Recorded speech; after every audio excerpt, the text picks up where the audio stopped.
اب آئیے رب دیجئے نبی کے حدیثوں سے قرآن کو، جب تک حدیث سے نہیں ملاؤ گے سمجھ یہ قرآن عبرت ہے، یہ صاحبان عقل کے لیے اشارے دے رہا ہے، مثالیں دے رہا ہے۔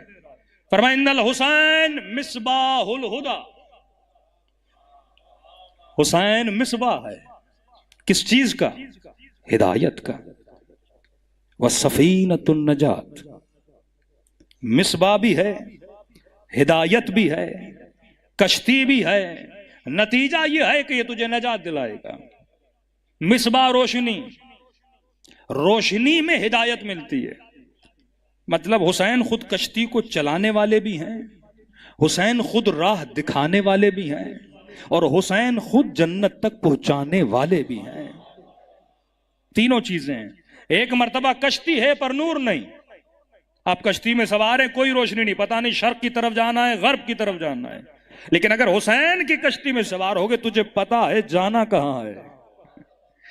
اب یہاں دو سوار ملیں گے، کچھ وہ جو خلافت کی کشتی پر ہیں، کچھ وہ جو امامت کی کشتی پر ہیں۔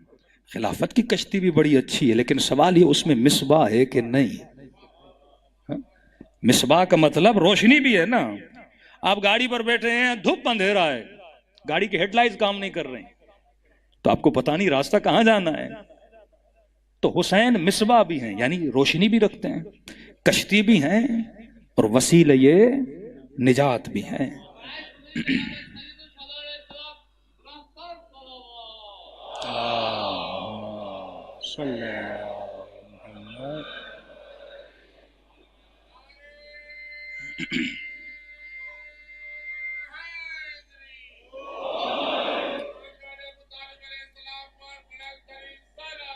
اللہم صلی علی محمد۔ سورہ نور 35 نمبر آیت کا نمبر یاد رکھیے گا۔ فرمایا فیہا مصباح المصباح، اس میں دو مصباح ہیں، فی زجاجۃ، ایک شیشے کے اندر ہیں۔ اب خدا کہتا ہے فی زجاجۃ، زجاجہ کا اللہ نے ذکر کیا، شیشے کے اندر ہے، پھر دوبارہ کہتا ہے الزجاج۔ عربی میں جب الف و لام لگتا ہے نا، یہ کسی چیز کی تعریف کے لیے بیان ہوتا ہے، اس کے مقام کو بیان کرنے کے لیے بیان ہو۔ ایک بار بولا کہ وہ دو مصباح کس کے اندر ہیں؟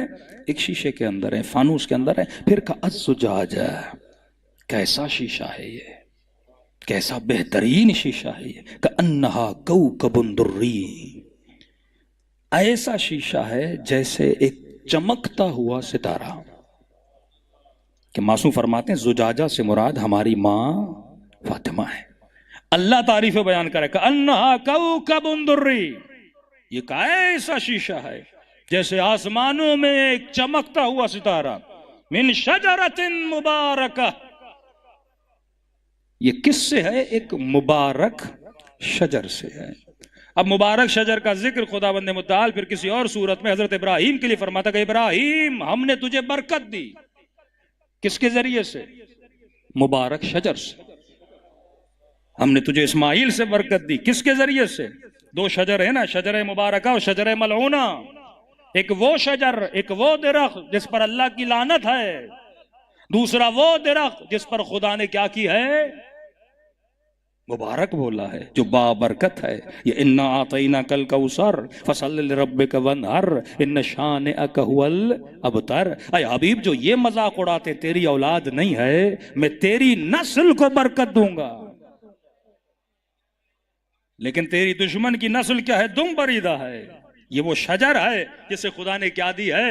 مبارک بنایا ہے۔ تو دو حضرت ابراہیم کی نسل میں سے دو شاخ نکلے نا، مبارک درخت ہے ابراہیم، ایک درخت ہے، دو شاخیں نکلیں، ایک بنی اسرائیل کی، ایک بنی اسماعیل کی۔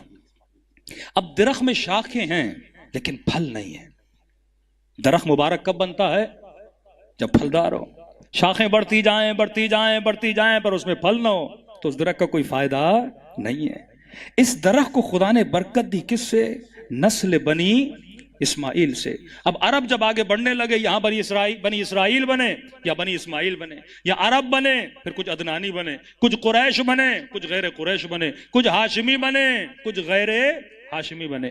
اب بعض اوقات جو ایگریکلچر کا کام جانتے ان کو پتا ہے درخت جب پھل نہیں دیتا نا تو درخت میں ایک پیوند کاری کی جاتی ہے، اس پیوند کاری کے نتیجے میں پھر درخت کی ایک اور نئی شاخ نکلتی ہے۔ علماء فرماتے ہیں اس درخت کو اللہ نے ایک پیوند لگایا، علی ابن ابی طالب کے ذریعے سے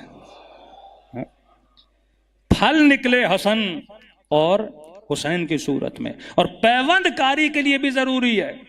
پیوند وہ لگتا ہے جو جنس اسی درخت سے مماثلت رکھتی ہو.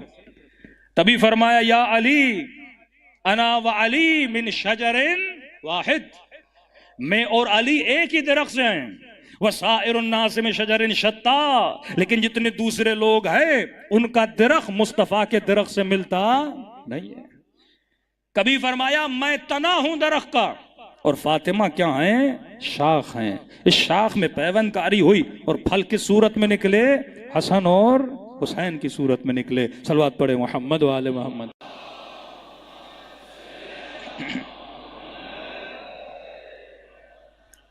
اب یہاں پہ بہترین اللہ اتنے اشارے دے رہا ہے، اگر معصوم کی روایات سے ملاتے جائیں. فرمایا ایک شجر ہے مبارک ہے، وہی حضرت ابراہیم. قرآن بول چکا کہ یہ شجر مبارکہ ہے. نسل کون سی ہے؟ اسماعیل کی ہے. اسحاق کی نسل میں بھی انبیاء آئے. بعض یہ اختلاف حضرت اسحاق کو بھی اللہ نے امامت نصیب کی، لیکن وہ شجر وہیں پہ رک گیا. یہ وہ شجر ہے جو مہدی کی صورت میں آج تک آپ کو کیا آ رہا ہے. بنیاد کون ہے؟ سیدہ فاطمہ. بنیاد کون ہے؟ بی بی ہیں. اللہ ذکر بھی کرتا ہے، زجاجہ کا ذکر کرتا ہے. تبھی جو صلوات خاص ہے وہ ہم سیدہ پہ اللہم صلی علی فاطمہ، یہ نہیں کہا رسول پر. اللہم صلی علی فاطمہ و ابیہا، ان کے بابا پر، و بنیہا، ان کے بچوں پر، و بعلہا، ان کے شوہر پر. آخری جملہ و سر المستودع فیہا، اور اس راز پر، اس ودیعت الہی پر جو ہم نے اس بی بی کے اندر چھپا کے رکھا ہے. کہا یہ سر مستودع کون ہے؟ کہ یہ وجود امام زمانہ ہے. صلوات پڑھے مولا کی شان پر. وسر المستودع فیہا، اور جناب نرجس خاتون کا جب زیارت نامہ پڑھیں گے اس بی بی کے لیے بھی یہی ہے کہ یہ سر مستودع کہاں سے ہے؟ یہ بھی نرجس خاتون سے ہے. لیکن بنیاد کون ہے؟ سیدہ فاطمہ الزہرا ہے. تبھی کربلا کے میدان میں حضرت عباس اپنے بھائیوں کو جمع کرتے ہیں کہ خبردار کبھی ذہن میں یہ بات بھی نہ آئے کہ ہم حسین کے بھائی ہیں. یہ صحیح ہے کہ ہم سب علی کے بیٹے ہیں، لیکن فرق ہے وہ فاطمہ کا بیٹا ہے، ہم بی بی کی کنیز کے بیٹے ہیں. اصل جو شناخت مل رہی ہے وہ کس کے ذریعے مل رہی ہے؟ سیدہ کے. جسے آپ سید بولتے ہیں، سید کسے بولتے ہیں؟ طرفین والا ہو نا، جس کی نسبت سیدہ سے. امامت کس کی نسل میں؟ مولا علی کے بیٹے اور بھی ہے، لیکن انہیں امامت نہیں ملتی. امامت کسے مل رہی ہے؟ جو ڈیول ہو، یعنی سیدہ کی نسل سے ہو. بیس اللہ نے کسے بنایا؟ سیدہ فاطمہ الزہرا. اب جملہ معصوم کا سمجھ آتا ہے نا کہ نحن حجج اللہ، ہم اللہ کی طرف سے حجت ہیں، لیکن ہماری ماں ہم سب پر حجت ہے.